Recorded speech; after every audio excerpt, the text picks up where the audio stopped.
Hi guys, my name is Summer Ramsey, and this is my presentation on my philosophy on education.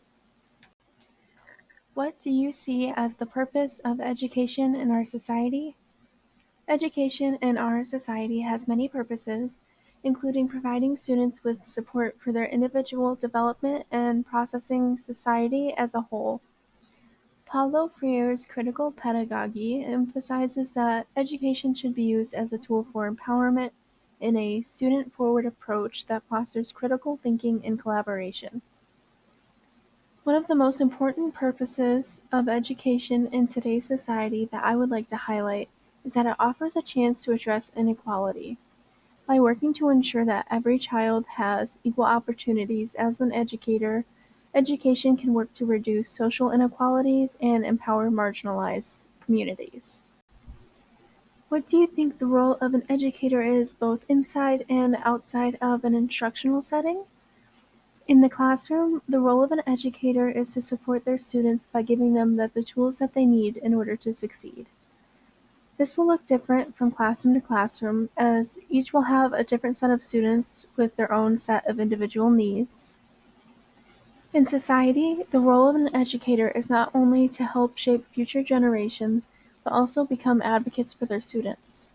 As we as future educators will have a responsibility to students to ensure that they have access to the support and resources that they need.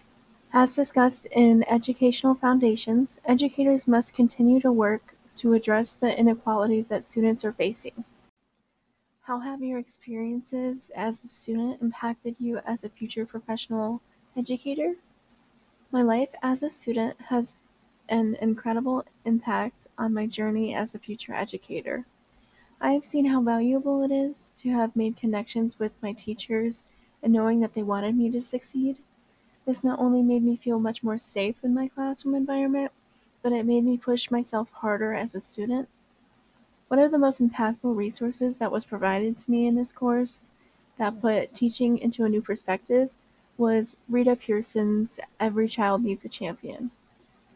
Her message about the importance of relationships in education has further inspired me to focus on creating meaningful connections with my future students. What three qualities do you believe an effective teacher should have that you also have?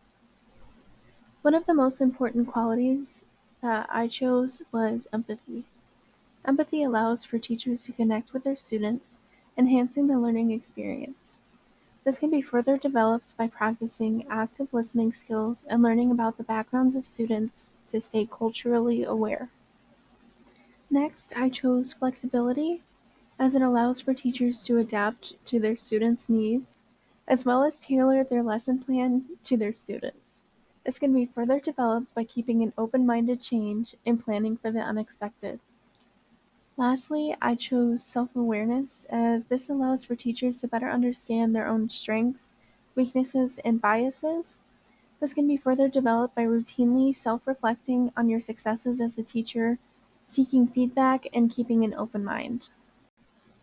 What is your purpose in wanting to become an educator? My purpose in becoming an educator is to create a safe and nurturing environment where children feel safe to be themselves and explore without fear or judgment.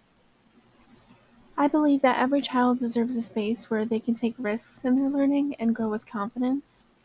As an aspiring preschool teacher, I want to contribute to this critical stage in their development by fostering curiosity, creativity, and a love for learning. Preschool is typically a child's first experience with school, and I want to ensure that it is a positive and supportive first experience. As discussed in Chapter 2, teaching should be about shaping students' attitudes towards learning itself. By being a consistent, caring presence in their lives, I hope to instill trust and lay the foundation for their future journey into education. Ultimately, my goal is to make a lasting impact by empowering students to feel confident, valued, and excited to learn. Based on your research in this class, how would you change schools or the field of education so students can meet the challenges over the next 50 years? While there are many things that we as educators need to be working towards in order to help our future students overcome challenges over the next 50 years. One that stands out the most to me is straying away from the standardized testing that some believe should be the main tool of checking a student's learning and progress. Standardized tests not only fail to show the full extent of students' abilities, but it can also cause problems for the student's mental health.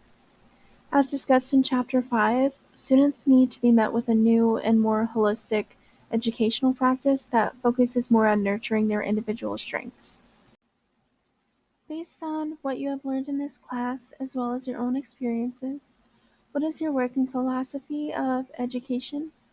My working philosophy of education stems from the belief that building strong personal relationships with each individual student is the key to setting up your students for success. By creating a safe and comfortable classroom environment with students feeling close with their teachers, they will feel comfortable not only with exploring without the fear of failure, but also with bringing up any concerns or challenges that they might have with their teachers. While I discussed Rita Pearson's Every Child Deserves a Champion earlier on in this presentation, I wanted to bring it up again because it was a very eye-opening video for me personally. In this video, she discusses the challenges that children will have learning from someone that they don't really like. By feeling valued and having that strong connection with their teacher, students will be set up for success in their learning.